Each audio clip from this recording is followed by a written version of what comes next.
Good evening. Thank you, everybody, for joining us, and we will begin shortly.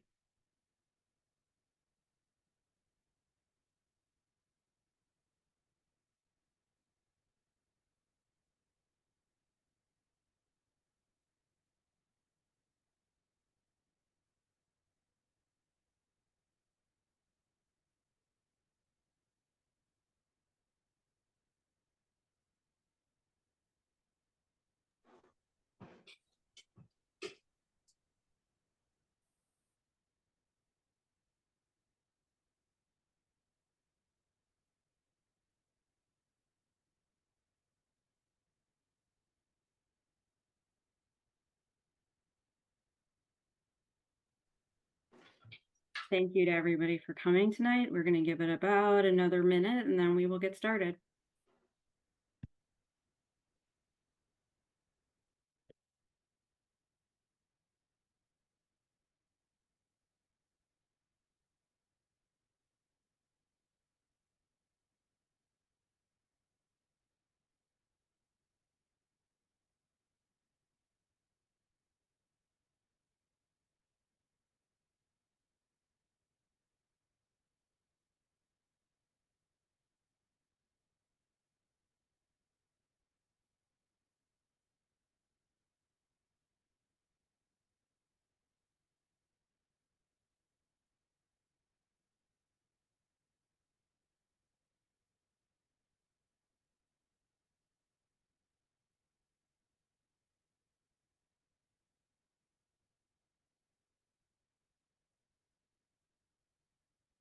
Right.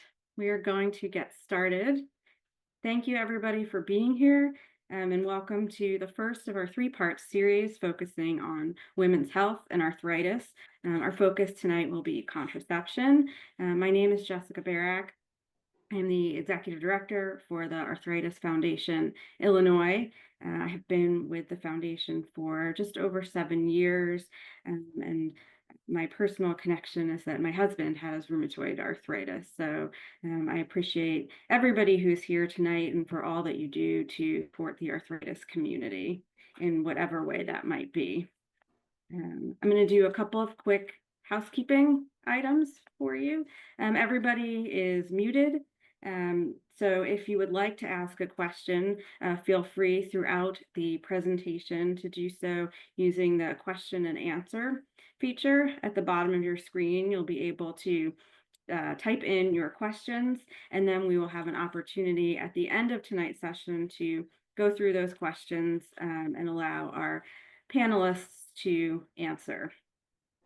And on that note, I am going to introduce our panelists and subject matter experts for tonight's webinar. First is Kelly Barella, DNP, CRNP, WHNP-BC. Kelly received her Bachelor of Nursing, Master of Nursing, and Doctor of Nursing practice from the University of Alabama at Birmingham, with a focus on sexually transmitted disease education and awareness for children and adolescents. She has been an instructor in the UAB School of Nursing since 2012. Prior to accepting that position, she worked as a women's health nurse practitioner, providing care to underserved women in the Birmingham area. She is also co-coordinator of the UAB School of Nursing, the Nursing Graduate Program, and she is on the board of the Association of Nurse Practitioners. Hi, welcome. We're excited to have you here. Thank you. Next, Dr. Kugi Edens. She received her medical education at University of New Mexico, completed her residency at Michigan Medicine and her fellowship at Case Medical Center. She is currently an assistant professor of pediatrics and medicine at the University of Chicago with board certifications in internal medicine, pediatric rheumatology, and pediatrics. Thanks for the introduction. I'm so glad to be here. I also do a lot of research and advocacy for reproductive health in rheumatology patients as well. Thank you. And last but certainly not least, Cheryl Crow. Cheryl will be sharing her personal patient perspectives. She's an occupational therapist who has lived with rheumatoid arthritis for 18 years. Cheryl founded Arthritis Life, whose mission is to educate, empower, and support people with arthritis. She also hosts the Arthritis Life podcast and runs online self-management courses and a support group called Room to Thrive. She is known for her entertaining yet educational videos featuring arthritis life hacks, product demonstrations, and insights into the psychosocial aspects of living with invisible chronic illnesses. Cheryl is a fierce advocate for meeting the full picture of patient needs beyond joint pain. She's an active volunteer with the Arthritis Foundation, the American College of Rheumatology, and the American Occupational Therapy Association. Hey, thank you so much. I think you covered everything, so I'm really happy to be here. Great, and thank you to all three of you for being here tonight.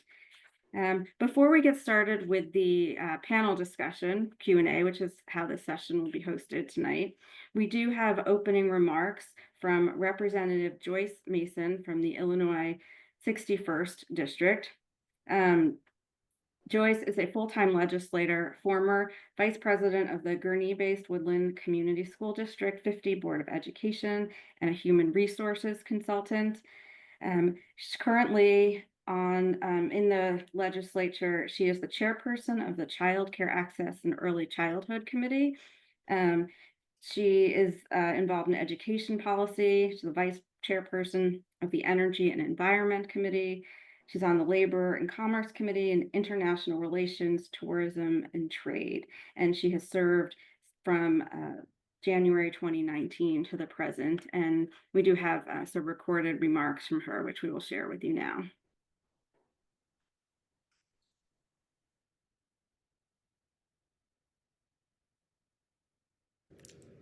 Hello, I'm State Representative Joyce Mason, and I really appreciate the opportunity to film this video for the Arthritis Foundation, Organon, and their allies and friends for today's webinar on reproductive health.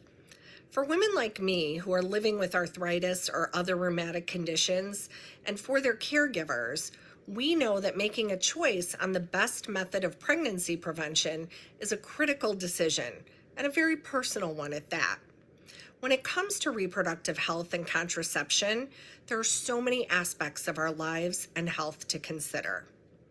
Here in Illinois, my legislative colleagues and I have worked tirelessly to empower you to be able to choose the birth control that's best for you as you navigate the healthcare system. During my time as state representative, I have always championed bills that increase access to healthcare, especially for women. Last year, we passed legislation that amended the Illinois Human Rights Act to protect residents from unlawful discrimination when making reproductive health decisions, including decisions regarding the use of contraception. No woman making the best choices for their own reproductive health and life should ever face discrimination, especially those already facing a complex health journey.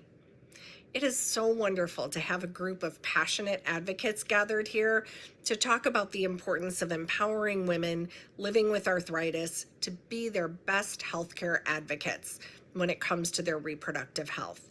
Thanks to the Arthritis Foundation and Organon for bringing us together today. And thanks to each and every one of you for advocating for the care we all need and deserve. Always remember that your voice matters.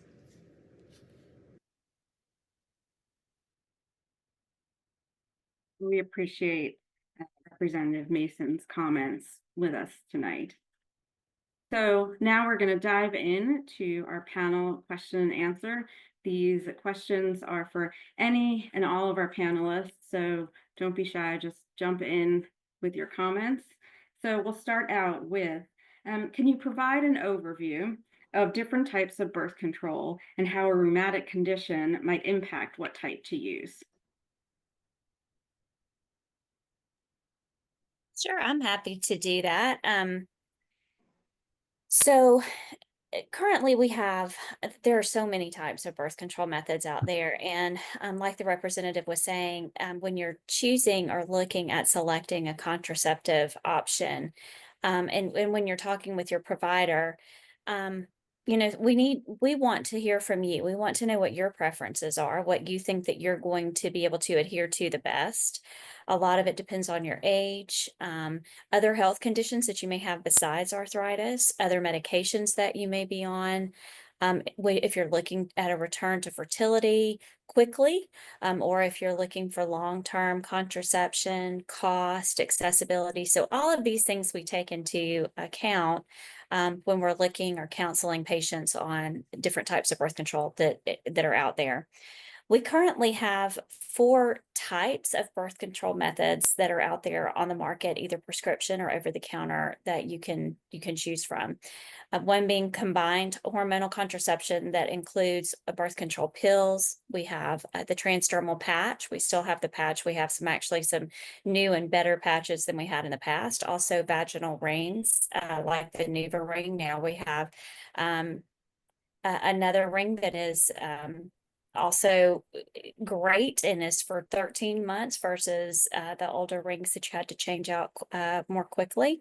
We have progestin only methods, which would include oral, again, pills that are just progesterone, don't have any estrogen in them.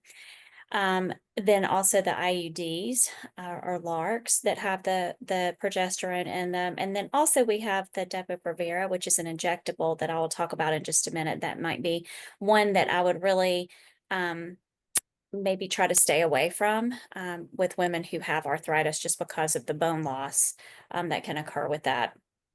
We have non-hormonal options out there like the copper, the Paragard IUD that's been on the market, spermicides, cervical caps, diaphragms, and then of course condoms, and then permanent contraceptive methods, which would be sterilization or tubal ligation. So that's really kind of a quick and dirty overview of everything that's available on the market. There's so many, it wouldn't be possible for me to mention every one of them. But those are really the 4 types or 4 categories that are available.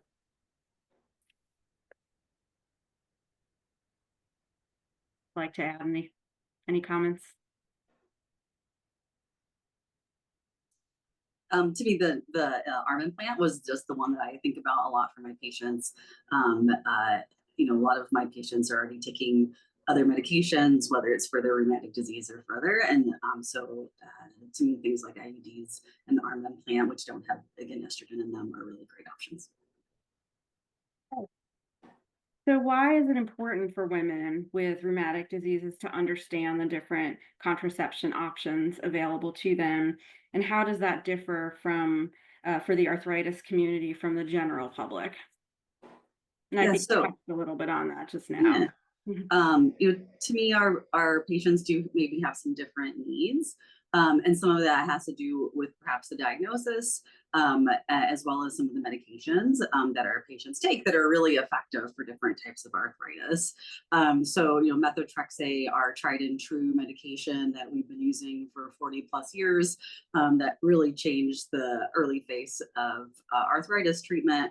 Unfortunately, is not safe in pregnancy.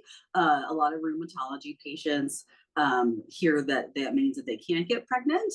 You can, and methotrexate does not act as a contraceptive or change your fertility at all. But unfortunately, it increases the risk of miscarriage as well as birth defects. And so I think that's just really important for everyone to know that that's why your rheumatology provider may bring up contraception with you. Another women's health provider or primary care may do the same as well. I think also, women who have rheumatic diseases may also worry about, hormones and taking different hormones, how's that's going to impact their arthritis, how's that going to interact with their other medications, how does, kind of changing their periods change their arthritis. And so to me, those are definitely things to think about beyond, again, the general public. When I'm counseling my patients, I also remind them that 50% of pregnancies in the United States are unplanned.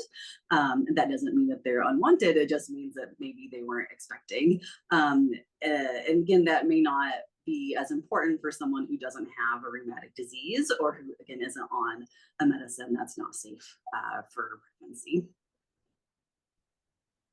Yeah, and I'll just add, because I know a lot of people are looking for like real people experiences as well. And so for me, I was diagnosed with rheumatoid arthritis at age 21 in 2003, and I was immediately put on methotrexate and then pretty shortly after a biologic as well.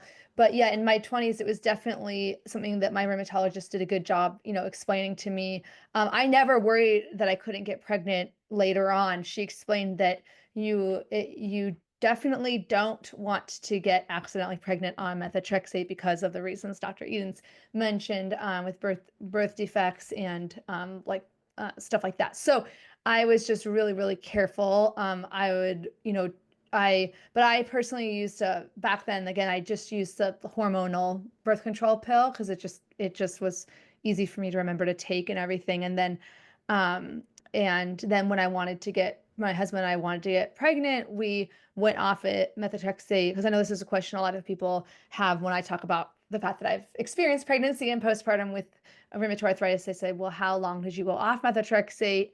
For me, it was they said 3 months, but because I'm like better safe than sorry, I went off it for 6 months, and then we started trying and we got pregnant the first try. So I was kind of glad I did it extra because anyway.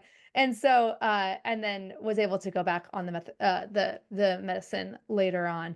But what else? I feel like I was going to say something else, but I forgot. Anyway, so oh yeah, my question actually for either Dr. Edens or Dr. Barella. Maybe someone listening has this question too. But I always was a little nervous about an IUD, so I just stuck with hormonal birth control until my husband got a vasectomy, and because we decided we didn't want to have any more, more children. I was worried because I know IUDs can get infected, and because I'm on immunosuppressants, I was worried that would increase my risk of infection. Is that something you talk about with your patients when they consider like an IUD, or was that me being paranoid? So to me, the thought process has changed, right? It used to be like a lot of reasons that women could not get IUDs, right? They hadn't had children, maybe they weren't done with their family planning aspects, and then like infection risk and bleeding risk, because some of my patients or you listening may have things like low blood counts or be on blood thinners. And so it used to be thought that those were concerns. But there's actually been no study in rheumatology patients that has shown that there's an increased risk of getting either IUDs implanted or the arm implant either. I think she pretty much answered that. The IUDs are probably my favorite. I know we were talking about the arm implant as well, and that's another really great option. I think more than infection, what I see more often, most often, I very rarely see an infection, and if it is an infection, it's due to chlamydia or gonorrhea. It's not due to something like what you're talking about as far as your meds go. Is the abnormal bleeding that goes along with it. I have a lot more patients that complain of bleeding with the arm implant, and that, not to knock the arm implant. But I do have a lot more that complain of abnormal bleeding with that. So most of the time, if anyone wants to stop, or discontinue, it usually has to do with the side effects that they're having from it versus infection or some reason like that. Also, I'll just mention too, because you had mentioned being worried about getting pregnant on methotrexate or just being able to get pregnant, period. I also want to mention, just because I do have a lot of patients that are fear going on birth control for long periods of time because they're afraid that in and of itself will make them not be able to get pregnant in the future. And that is also just not the case. There some of the longer, like the injection that we talked about before, there's more of a slower return to fertility. But with all of these, typically, if you were to stop or discontinue with a pill or with an IUD or the arm implant, you can get pregnant, like you said, on the first try, almost immediately. I do always remind my patients that it does take the average couple a year to conceive. I think we're in an Amazon delivery society where we want things right now. But I think, the majority of patients, no matter what birth control they were on before, do conceive within a year of trying. So I think that's really important. Yeah, that's so true. And I done all this research, and I remember telling my husband, just, we're probably not going to get pregnant at first try. It takes a while. That's why we were both shocked when we did, just because I was like, oh, wow, my body did something correct. Yay, good job, body, and we were happy about that. But you're so right. It's good to remind people that it's strange to go from your teens to your early 20s because, and then eventually, in my case, want to get pregnant, because you go from flip-flopping from being like, every single time I have sex, you're afraid you're going to get pregnant and have an STD. And like the worst case scenario is all these things happening to you. And then all of a sudden you're like flip flop and you're like, wait, actually, it's harder to get pregnant than I realized, yet still worth being really vigilant about avoiding. Anyway, but yeah. Oh, that's a dog. The doggy wants to join it. Yeah. So I think it's just really, I know there's a lot of fears or stigmas around talking about this stuff, but I think that's why it's so great that the Arthritis Foundation Illinois is, doing this webinar series. So thank you for giving us a forum to talk about this stuff. Absolutely.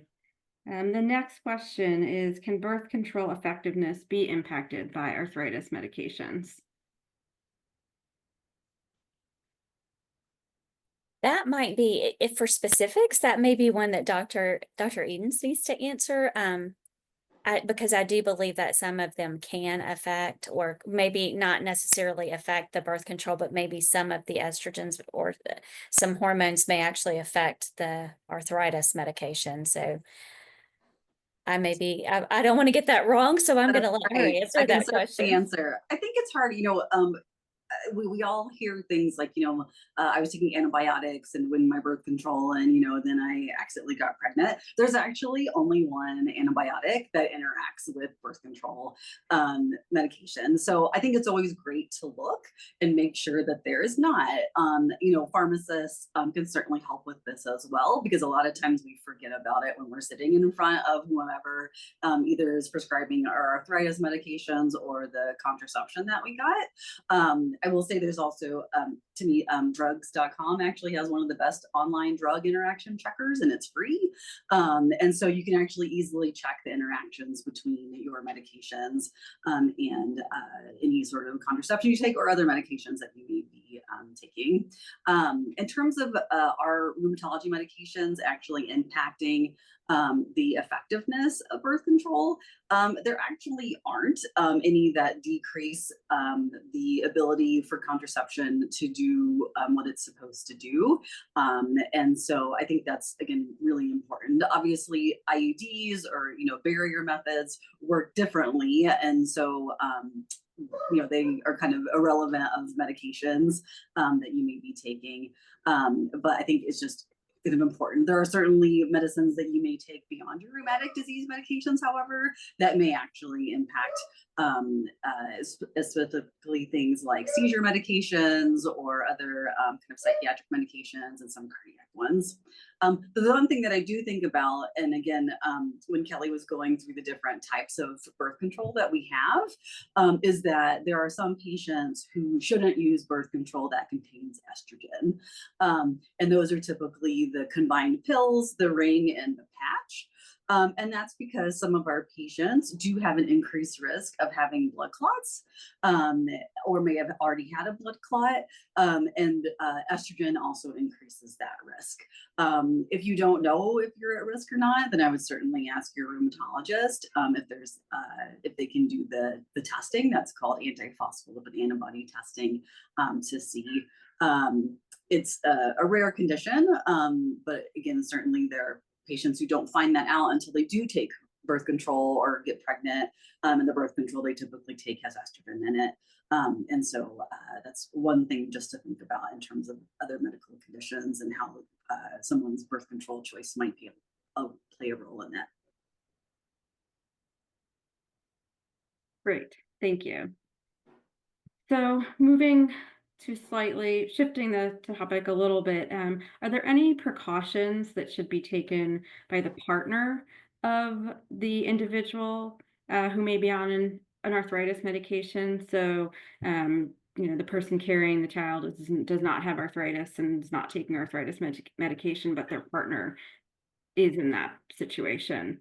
Anything to to be aware of or to keep in mind in that situation?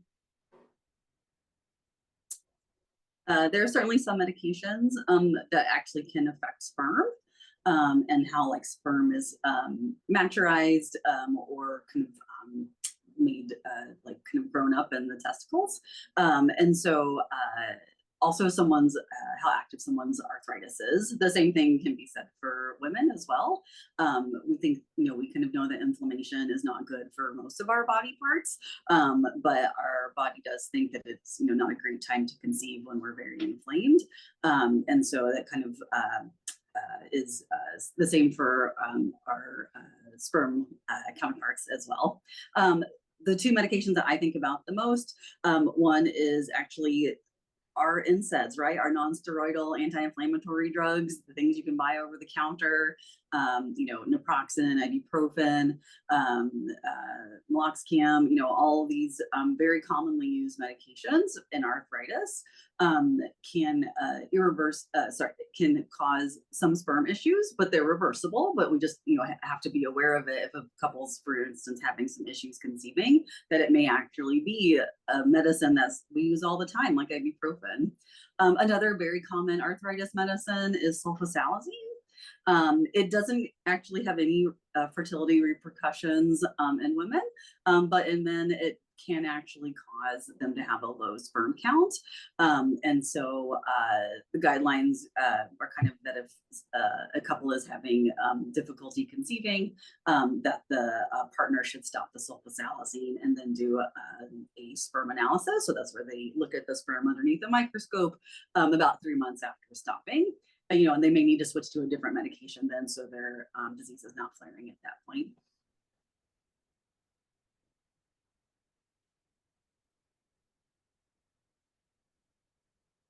Any other comments or thoughts to share on that question?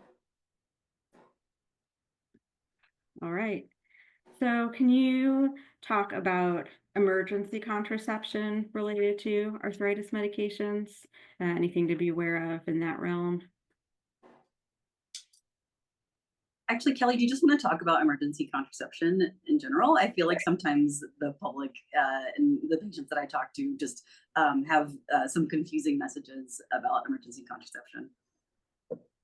So there are some types of emergency contraception that you can get over the counter, and it basically is the same as hormonal contraception. It's basically the same thing as a birth control pill. You could also use a pill in that way. You could also use an IUD or a prescribed pill in that way. You could also use an IUD.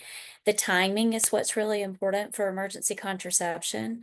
As far as like with any of the over the counter, getting that within 72 hours is going to be really important.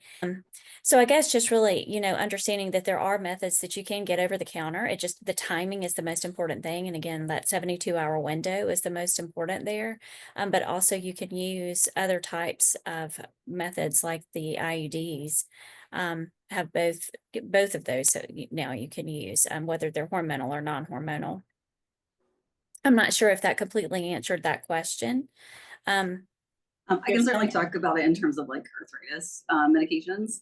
So there aren't emergency contraception pills are progesterone. They don't have any estrogen in them, although there are people who use their combined estrogen birth control pills as emergency contraception. There's like protocols that I won't go into where people can take multiple of their birth control pills that they may already have. But things like Plan B or the morning after pill are progesterone only, as well. And that's the one that Kelly was saying is available over the counter. I prescribe it often to my patients just in case they need it or someone else maybe needs it that they know or is in their household. It actually stays good for 5 years on the shelf. And so, someone may need it at some time that you may know. There is a weight limit, and it works better if patients are under 165 pounds. And again, timing is critical, as Kelly was saying. The earlier you take it with unprotected intercourse, or say if a condom broke, the better. There is a prescribed pill called Ella. It is also progesterone only. And so the challenge though is it has to be prescribed, and it's better for those who are over 165 pounds versus those who aren't. It does typically has a little bit better activity in terms of lasting a little bit longer. But again, with both of these, as soon as you can take them. The thing that I always emphasize about emergency contraception is that really anybody can take it, because in terms of the pills, because they are progesterone only. So there isn't estrogen, and so they don't necessarily need to avoid it because of that. And there's actually a statement from the CDC and the American College of Obstetrics and Gynecology that there's no one and no medical condition where you can't take emergency contraception pills. They also are a hormone that's already made in pregnancy. So a lot of people worry like, well, if I'm already pregnant, is like what's going to happen? Emergency contraception pills actually just will prevent an egg from being ovulated from an ovary. So if that's already happened, or if someone's already pregnant, it's not going to stop you that. And actually progesterone is made as a natural part of early pregnancy, and is actually one of the hormones that makes people not feel very well in early pregnancy. So, I think there's sometimes false information that they may stop the embryo that's already growing or a pregnancy that's ongoing, and that's definitely not true. So again, to me, a lot of my patients are prescribed it, or I can instruct them where to get it. Some of my younger patients tell me that it's actually in the vending machines at their college campuses, which I think is great. And again, I think an IUD is a great emergency contraception. And again, there's no reasons that rheumatology patients can't have IUDs either. It's just harder for the timing aspects to try to get an IUD placed after unprotected intercourse. I think too, and I didn't mention before, there is now, and this is not necessarily about emergency contraception, but just contraception that's available to you over the counter. There is a pill now that is available over the counter. It is a progestin only pill. It is not a new pill. Actually, this is something that we used a long time ago, and it just was remarketed and now is available over the counter. It used to be prescribed many, many years ago, but now it's available over the counter. So that's also something just to keep in mind. It's very easy. You can go and get them at just about any pharmacy. And so it's nice to have, especially for, college kids or whoever may need, don't want to go in and get or don't have time or can't go in and get them prescribed. And also it is just progestin only, so it doesn't have that estrogen component in it, which makes it safer for patients. They have it at Costco. Did you say they have it at Costco? Is that Yeah. They also have emergency contraception pills at Costco as well. Okay. And you actually don't have to be a member. It's because it's part of their pharmacy. Good to know. There you go. Thank you. What should one do if they become pregnant on a medication that's not safe for pregnancy? So, this does happen. And again, it's one of the things that we hope doesn't happen, and why we counsel patients on contraception. But we know that this does happen. I think it's really important to me as a rheumatologist to not get upset or angry with my patients. And to me is being like someone who like they can confide in, because I just want the best thing for my patients. And maybe it is having a baby that they weren't planning on having. I think the most important thing that I discuss first is, are you interested in continuing with this pregnancy or not? To me, that's the biggest decision that I can support my patients to make. If they're not sure, if they're still thinking, or they're just still in shock, then to me, holding medicines that aren't safe for pregnancy makes the most amount of sense. So if my patients are on luflanomide or methotrexate, like we already talked about, or some patients are on mycophenolate, that's another medicine that's not safe for pregnancy, then we should stop those medications. If someone wants to continue with their pregnancy, fantastic. We may need to change their medication then to something else that is pregnancy compatible. And there are some guidelines that if someone does conceive on methotrexate, that they should take a increased dose of folic acid to potentially counteract some of the side effects of a pregnancy conceived on that. I always remind people that, you know, if you're on a medicine that has an increased risk of causing miscarriages, you know, I can't stop a miscarriage that already is in the way, and a patient can't either.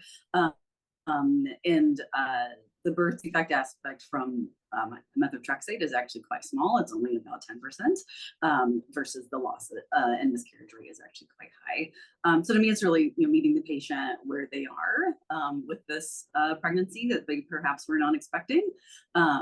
A lot of these pregnancies also get followed by the high-risk OB doctors, but most of the time they won't see patients until you know, kind of the at least 8 to 10 weeks, if not actually outside the first trimester. But again, I think to me, you're not going to stop something that's already happening. But I think realizing that, you know, if someone wants to continue with this with the pregnancy or not, then just trying to make those right medication decisions. Great, thank you. Cheryl, I'm gonna maybe put you on the spot here, but would you share some of your, you know, experiences in terms of how you decided which contraception methods was the right for you, and you know, maybe that varied from situation to situation or different circumstances, you know, kind of in your journey.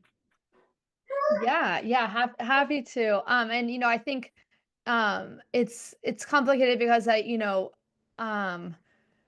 I started contraception pills, you know, birth control pills before I had RA. So I didn't take the RA, rheumatoid arthritis, into account when I made that choice. And so when I got my diagnosis with RA and started medications for that, it was like I didn't, like, looking back now, I'm like, I didn't want to change anything. I didn't want to change too many things at once. So I just stayed with the hormonal, you know, oral birth control pill. It was just called like the pill back then. And so probably today, if I was, you know, 21 and being diagnosed today, maybe it sounds like I would maybe consider the IUD sounds like maybe a better idea. But in my case, I just went with what I was used to. And I did take the blood clot risk into account. I don't have any sort of clotting disorder, but I always always still continue to wear compression socks, you know, on the airplane and stuff like that. I think the one thing that comes to mind just in this, like, kind of looking at this conversation from like the 20,000-foot view, and I talked with the panelists a little bit before about this, or with Jessica a little bit before about this, but is the idea that that you know, contraception planning goes hand in hand with like STD prevention in real lived experience, right? So like as a woman, a heterosexual woman in my 20s, dating and you know, being sexually active with different people before my husband. Sorry, don't listen. No, just kidding. He knows. We're very open and honest. It's like, for me, the harder part, and I don't know if anyone listening feels the same, I'm happy to chat more about this, but was like, I think a lot of a lot of men in my experience, this was more in the 2000s, so maybe everyone's much more, you know, enlightened today, but were kind of like, oh, well, you're on the pill, then that's great, then we can have sex without a condom. Like, and I had to be like, no, because I still want to avoid getting an STD, right? And also like double layers of protection, since I'm on methotrexate, kind of it would be ideal to also have it, you know, have them wear a condom. And I think as a woman, ended up feeling more kind of like peer pressure in my life. The most peer pressure I ever felt wasn't ever to like do drugs or alcohol, because in actuality, they're like more for me. I don't care if you're doing it or not. But whereas more and I don't know, maybe Kelly or Dr. Barella, you have more experience with this, but I think the message I would give to, you know, the young adults and whoever's sexually active, you know, and with also balancing having a rheumatic disease that you're taking immunosuppressants for, it just takes a lot of confidence to be able to say like, no, I'm not willing to take that risk. Like, I had to make that risk benefit determination, kind of talking to my doctor about it and being like, am I being paranoid? Or, you know, it's like, no, you don't want to get in, and, you know, an STD. It makes sense, right? And so I had to advocate for myself to, for the partners to like, wear a condom and stuff until I got with my husband. So I think that's just an aspect that I don't hear a lot of people talking about. And I obviously know the focus on this is more contraception, but it's, we have to protect ourselves. In my case, I spent a lot of time and energy protecting myself from an unplanned or unwanted pregnancy and from STDs. And so, I don't know. Did I spark any, do you have any thoughts on that? Well, No, I think it's, oh go ahead, no, go I'm sorry. Oh, I was just gonna say, I'm proud of you, number one, for being as young as you are and thinking in that way, because I'm 43 now, but yeah, this is, well, thank you to my mom for being like right, the self-esteem movement in the 80s. Like, you're special, yeah. tell them what My you poor want. daughter grew up with a women's health nurse practitioner as a mom, so Yeah. she really didn't have a shot, Yeah. or chance. But you're right. That is a very important thing. And I think too, though, what you're, in the first part of that conversation, when you were talking about what you chose, a lot of people, especially young people in that age, when they don't know, it's the first time that they've ever tried something, we typically have better luck with them if they go on to something that maybe their friends have used or someone that they know has used and had success with it. They're typically more likely to be more compliant with it. But it's hard, when you're young and you're in school and you're having a good time and it's your first time out there on your own as an adult and you're going from one place to another and you may not even come back home and your pills are at home. That can be a problem. So it's really important, I think, for patients to talk with their providers and really find out what's out there to figure out what is going to be the best thing for me. Because the fact of the matter is, the pill's not going to be very effective if you're not taking it around the same time every day. And when you're young like that, that just may not be a possibility just because of your lifestyle. And so maybe an IUD would be better. But you're right in reminding, that those things are not going to protect against sexually transmitted infections. So there's a lot to consider there when you're thinking about contraception in the beginning. But also, like I said, your lifestyle. What is going to be the best thing for you? What are you going to be the most compliant with? If you know you're not a good pill taker, then the pill is not really going to be the option for you. Um, if you have never had a pelvic exam, an IUD is probably not going to be really enticing because that's, not very comfortable. That's not going to be the first pelvic exam you want to have. It may be that the arm implant is the best thing for you, or maybe one of the other options. So, yeah, I think, I do a lot of counseling, and most of the time I have found that my patients are going to be much more compliant if it's something, especially when they're starting out, if it's either something that their friends have taken they know about, or if it's someone who's coming back onto a birth control method, going back on something that they were successful with in the past. They tend to just be more compliant and happy with, I think. Cheryl, you bring it really, it's the interesting about the STI prevention. I get really frustrated that as a medical community, we haven't come up with a better terminology for contraception, because I think it really applies that people are always trying to prevent pregnancy.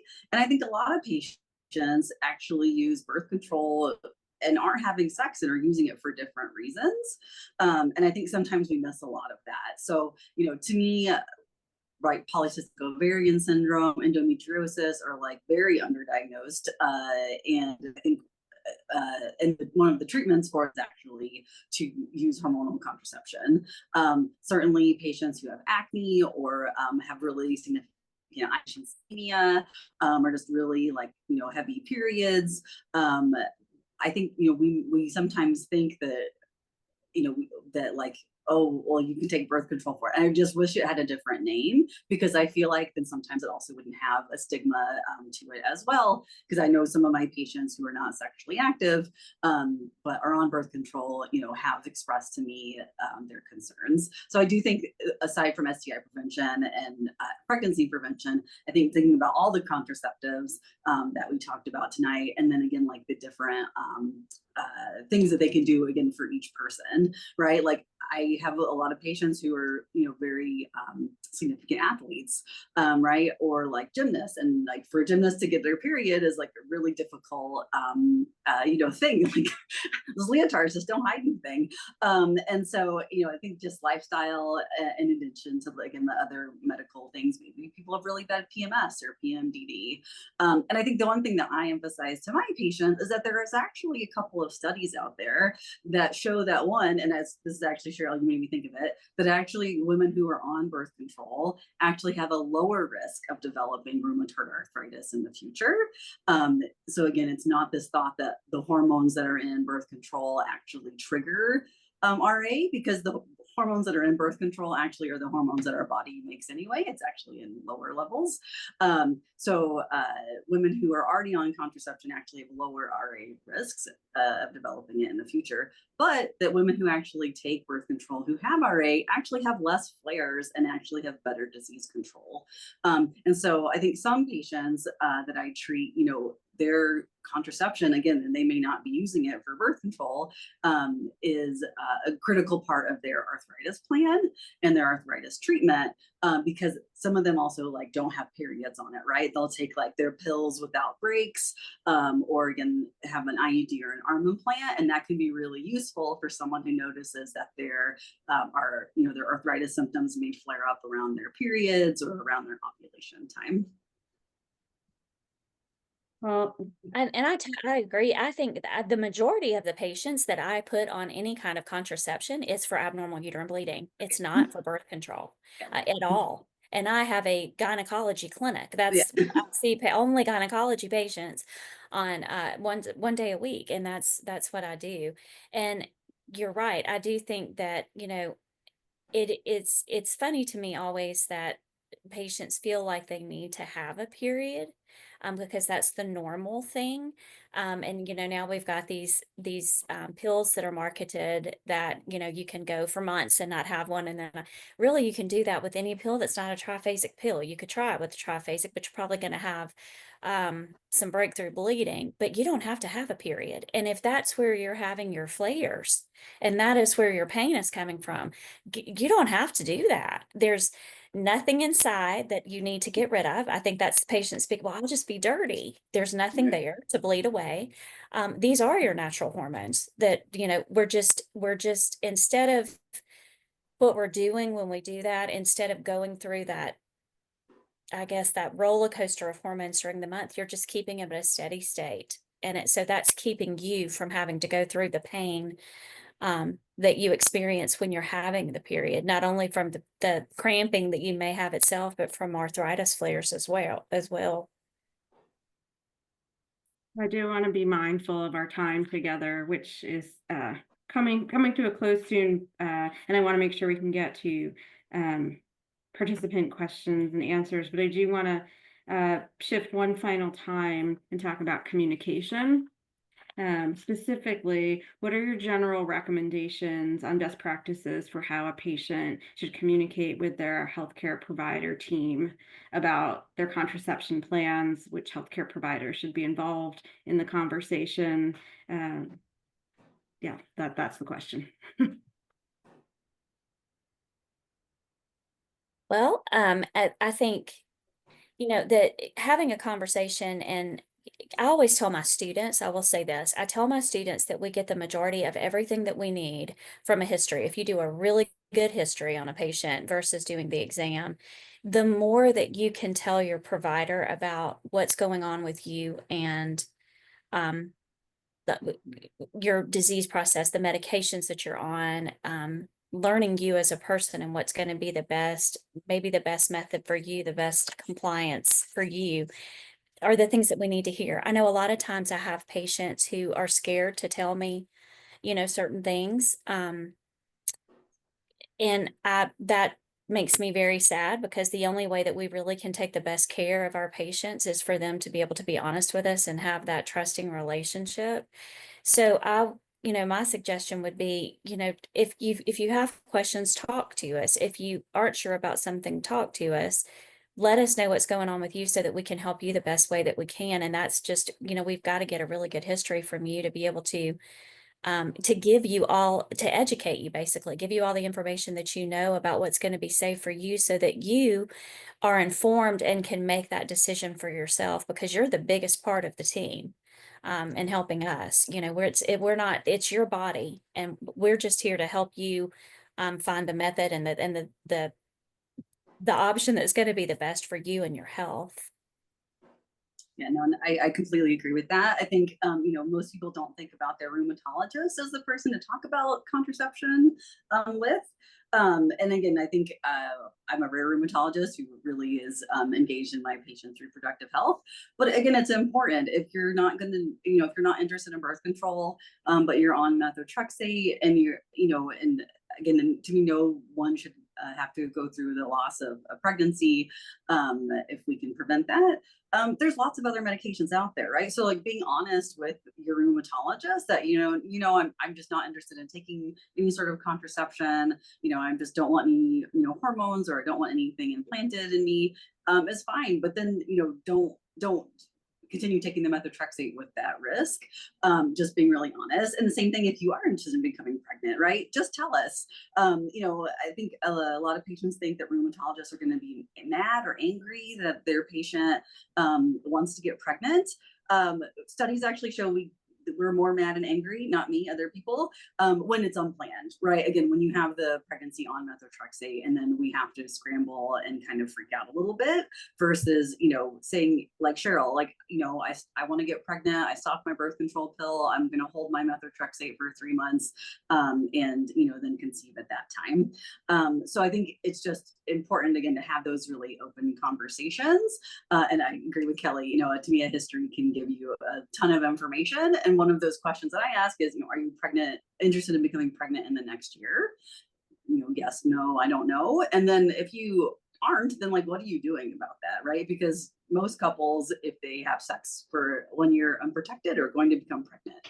And so if that's not your plan, then like we have to figure something else out for you or get you to folks like Kelly to help us find a good solution for you. Thank you. I am going to go to a question we received in the Q&A chat. And I'm going to read it verbatim. Will government changes such as funding cuts in spending, elimination of government agencies, dismantling the Department of Education, and other things that I probably don't know about affect the work that all of you do? I know this does not pertain to the focus of this webinar, but I am concerned about how the loss of needed help may affect what any or all of you will be able to do to help all of us as patients. P.S. Thank you for everything you all do in your respective work. I will, I guess, just slightly editorialize and add, I realize there's no crystal balls that will tell us the answers, but if you can address that question as best as you are able to do so. For me, I'm a rheumatologist who does a lot of reproductive health work clinically. I talk a lot about contraception to my patients. Some of my patients need it as part of their livelihood because them becoming pregnant would be really catastrophic for them. So I do, again, have some worries about the future of some of the access. I think now also under the Affordable Care Act, contraception is free. As well as other well women care, things like pap smears and mammograms. And I worry, unfortunately, that may go away in the future. Some people will clearly still have the means to pay for those things, but I think other patients may not. And those patients may be at the highest risk for having, unplanned or high-risk pregnancies. And I do a lot of research in the field as well. We are currently just persevering and continuing with, again, not having a crystal ball, knowing what the future holds for us. Yeah, that was what I was going to say. I think everybody right now is just kind of watching and waiting. I will say that it is sort of a scarier time to be a woman or a women's health provider, just because of all the changes. And I live in Alabama, and that makes it that much worse. So just be thankful if you're not in Alabama. But yeah, I mean, it is concerning. And we are, I know that in the, I'm on the board as, and then an educator, just trying to advocate as best as we can for women, and their reproductive rights. And we'll just keep fighting. Cheryl, to like use a patient, like, do you have Oh yeah, concerns? I mean, we're all scared. But or sorry, not I'm the people I chat with. I think we're worried about like all aspects, research. I remember going to the American College of Rheumatology conference in Washington, D.C. in November, like a week after the election results. And there already was talk of cutting NIH, and there were like all these brilliant talks about these great cutting edge medications and things that are going to help our quality of life. And then it's like, oh, these were all funded by NIH, so like is funded by our, federal government. And now what's going to happen? So I think like for me as an individual patient and as a patient like educator is my self-appointed role. I created that because there's diabetes educators. Why are there not arthritis educators? That's why I decided to make myself as an occupational therapist and a patient. And I think it's more important than ever for us to have like to be creative in how we engage with each other and provide points of patient like support and education. And honestly, I mean, this is just another playground that we don't really own, but social media is like a lifeline to many patients right now. Like there's a huge community of organic connections between people with similar conditions and like information sharing on those platforms. Again, we have to be careful to make sure to have ways to connect off platform because TikTok, Instagram, Facebook could be taken away at any point. So like that's why, for example, I invest in like my own website and email list and stuff so I can keep in touch with people. But I think just I pride myself in being like stubborn and optimistic. So I'm just trying to be like as creative as I can. But I think I'm wondering, Jessica, if the questioner was wondering about the Arthritis Foundation and any funding they may, is there anything that might be at risk there? Are you able to say? Sorry. Yeah, I didn't interpret it that way, but I appreciate want- you.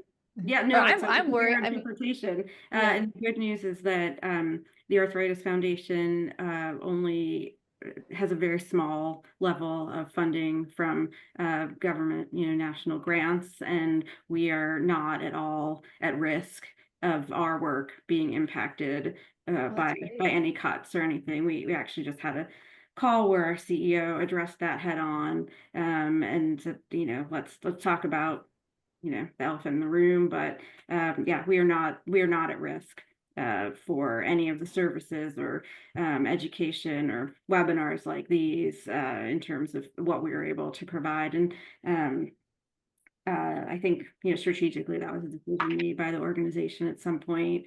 And we are just very fortunate to have generous funding from companies, individuals, et cetera, that drive the bulk of, the work that we do.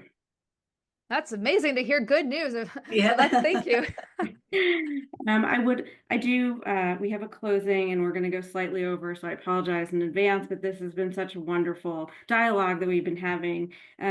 For your final closing thoughts to tie into the question that we were just discussing, do you have any final thoughts or words of advice that you can offer to help empower women to be their best advocates, for their own healthcare, for these concerns that individuals might have about the future and funding and things of that nature? I would just say, as I said before, we do want to empower you. We want to hear you. We want to know what you're thinking. We want to know what's going on with you. We don't want you to be afraid to talk to us. We want you to take control of your health care. And be you are a part of the most important part of the healthcare team. And so I think just, again, honest and open communication with your provider, and just not being afraid of judgment or anything else. That's not what we're here for. We're really here to help you make the best choices for your health. I mean, to me, I think if patients feel like they're not being heard or being gaslit, for example, bring someone else to your appointment. There is strength in numbers. And so, I think most patients, have a little bit of anxiety and certainly, have a hard time sometimes just speaking to their provider. And so I think, again, bring some support with you. And if you really feel unsupported, and again, this is not just your rheumatologist, it's going to be anybody that you're seeing for medical care. Thankfully, most places have more than one of someone. So maybe is a time to see someone else if you're feeling like even though you're advocating for yourself, that you're just not getting anywhere. I think medicine is a hard spectrum for everybody to know everything about. And certainly there's rheumatologists that I talk to who still, are telling incorrect information, whether it be about our medicines or contraception. And again, it's just not something that they're passionate about. And so they don't necessarily stay up to date. But again, I think if you feel that way, I think getting a second opinion is never a bad thing and is usually a helpful situation for most folks. And I would really encourage you to do this. I've heard patients say that they were afraid to get a second opinion because they were afraid of hurting their provider's feelings in some way. I think patients think that providers have all the answers, physicians have all the answers all the time. They're they know best. And I think not everybody has, it sounds like you are a fabulous people that are going to see you, Dr. Edens, are very, very lucky to go and see you. And that not everybody's like that. And, if you are having an experience where it is a negative experience, you feel that in your gut, it very well may be. And you need to get that second opinion to just take charge of your health. And don't be afraid to do that. It's not, you need to do that. It doesn't ever hurt anybody's feelings for you to do that. Don't be afraid to reach out if you think that something feels wrong. And to me, if they're worried a provider is actually going to be like vindictive or mad at them for getting a second opinion, that's actually probably a sign that they need the second opinion more than ever. Yes, that would be a huge red flag. Yeah. Yeah, I agree with these two. The only thing I would add is to getting at more of like a fundamental psychological level of like why is it hard to advocate for yourself sometimes when you have a condition like this is I would really recommend you look up what ableism is and then look up what internalized ableism is because I think that that's really what's at play with people feeling like it's difficult for them to ask for what they deserve and feel their self-worth is as high as it should be. So and that comes to play when it comes to advocating for yourself in your healthcare patient experience, but also in your interpersonal relationships. So we're talking about advocating for your partner to use contraception along with you and stuff like that. So, a lot of people think of themselves as less than, or that they should settle for less because they have this disability or health condition. And we have to overcome that internalized ableism. And that makes it a lot easier to be an advocate for yourself. Wow. I think that's a wonderful way to close out our session with all those words of encouragement and empowerment. I want to take just another couple of minutes first to thank all three of you as our panelists and our subject matter experts. I have learned things on tonight's call, and I know that all of our attendees have learned things as well that will be very helpful for them. And I appreciate you sharing your time and your knowledge and your expertise and your personal experiences with us here tonight. I also would like to recognize Organon as a sponsor and supporter of tonight's event and this webinar series, and also to thank them for their ongoing commitment to advancing and supporting women's health policy. On that note, we do have 2 additional sessions in this webinar series. The next one is on March 18th, and the focus will be fertility. We will see Dr. Edens again in that session. So come back if you liked what you've heard tonight, come back for more in a little less than a month.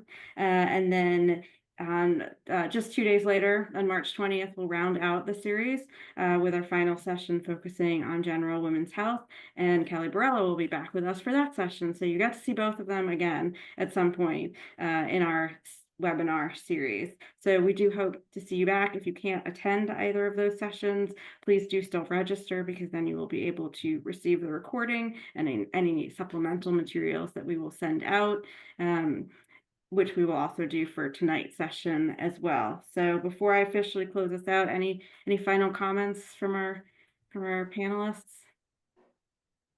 No, thanks to the Arthritis Foundation for supporting this. Well, it is absolutely our pleasure. I'm very excited we're able to do this. And thank you to everyone who joined us tonight, and look forward to seeing you all again at an upcoming webinar opportunity. Thank you all so much. Have a good evening. Thank you all. Bye bye for now.